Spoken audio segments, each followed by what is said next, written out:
Steve Camp is a minister who went to the hospital to visit a friend.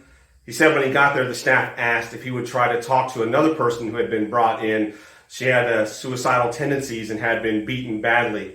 He walked into the room and she was sitting there staring at a wall and she wouldn't blink. He said hello. She still wouldn't acknowledge him and still just stared at the wall. He sat down and said maybe the best thing is just to tell her about myself and my family. And so that's what he did. The whole time he said she just stared at the wall and wouldn't acknowledge him and she wouldn't blink. Half hour went by. He finally said, it was nice to visit and maybe I'll come back and see you sometime. As he got to the door, she finally spoke and she said, why don't you want to kill yourself like I want to kill myself? And Steve said, in that moment, I was just trying to think of what do you say to that? And he said, what? Because he lives, I can face tomorrow.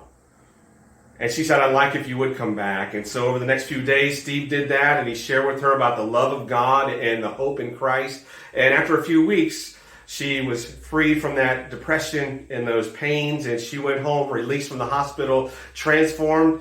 He and his wife became friends with this woman. And about 2 years later, she moved away and she was getting married, and they would keep in contact with letters. And one day they were so happy, she sent an invitation to a wedding. And she signed the letter to the wedding, I tree you.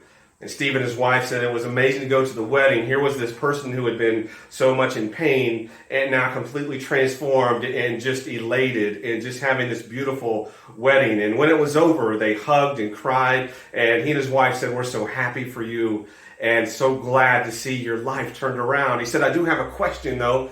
When you send letters, you sent the invitation, you always sign them, I tree you. And I just wanted to understand that. What does that mean?